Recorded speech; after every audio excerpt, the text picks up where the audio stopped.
Hi, welcome back to your IPC Essentials, Unit 6. We're looking at this thing known as energy sources.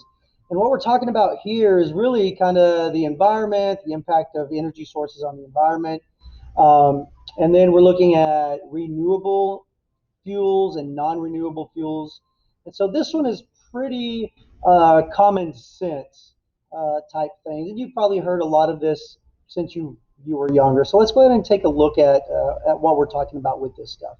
So when we're looking at energy sources, we're talking about things that actually can provide energy to us and our surrounding environment. And so an energy, we're talking about electricity, right? Electricity. If we need light, light is energy source that we need. Electricity is a big one, but we need heat, right? This past week here in Texas, or what was it, 2 weeks ago, we really needed heat, light. So energy we need for electricity, we need for light, we need for heat. And those are the main things. So where do we get this electricity from? Where does all this come from? That's what we're talking about when we say energy sources. So one of the biggest, if not the biggest, provider of electricity, which can then in turn give us light and give us heat, is coal. And then next is natural gas. And then you have petroleum. So you have coal, you have natural gas, you have petroleum.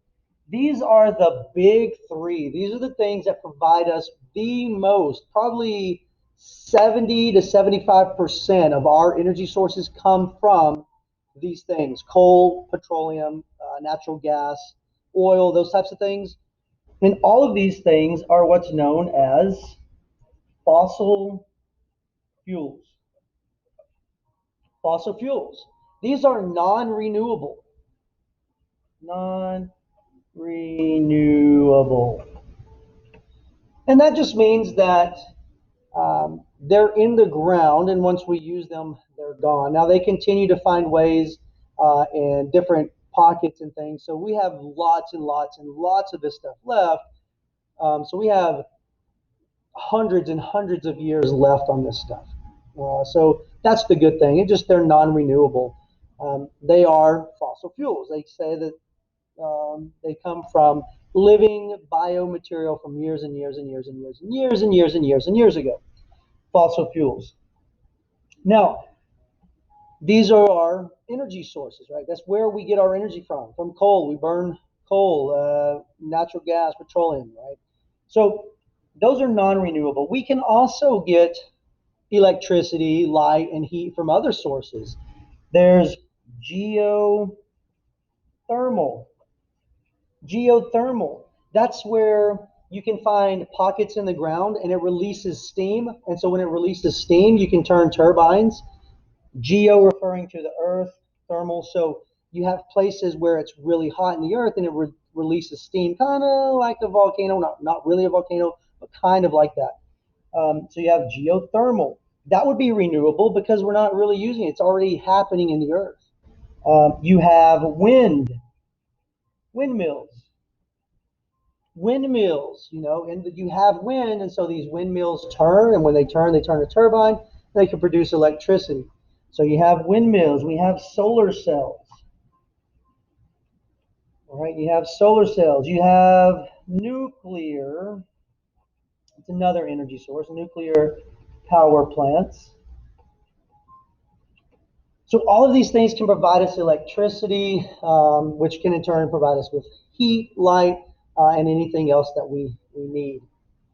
Um, so these are more renewable here, right? You can use them more and more and more, or use them over and over and over.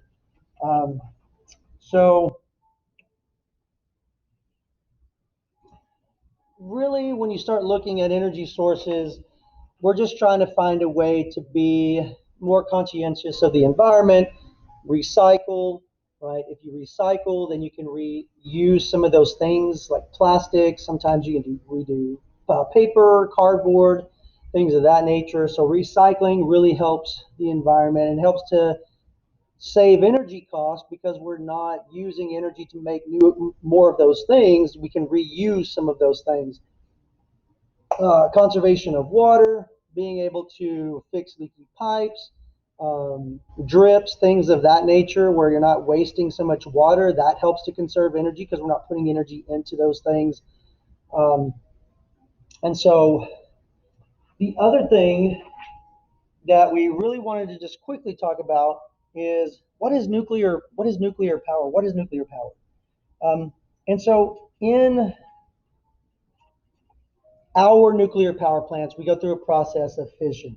Fission, where you take a bigger atom and you fire a particle at that atom, and then you get energy released, and that atom is broken up into two smaller atoms. Right? Fission, you're splitting the atom. This is how our nuclear power plants work. So what happens is this heat, this energy is released, and so that energy heats up water. That's all a nuclear power plant does is it needs to heat up water. And so when it heats up water, it heats it up through this means of splitting the atom. So when it heats up the water, steam rises and it turns a huge turbine, and then that turbine produces electricity. On the sun, there's a means of fusion. Fusion is where you can take two atoms and bring them together to get a bigger atom. And when that happens, you get this release of energy. This is the means by which the sun produces electricity. We can't do this yet. Our technology is not that great. But if we can do this, we would get clean fuel with no radioactive material left over, like in fission. Fission, the only drawback is that there is some radioactive material that's left. What happens is they go and they bury that old material in the ground. Um, so that's real quick idea of what nuclear energy is. So this is going to be our last unit for this semester. Hopefully this helps you. Make sure you do the activity, and then you should be ready to take that assessment and get your credit. All right. Thank you. Bye.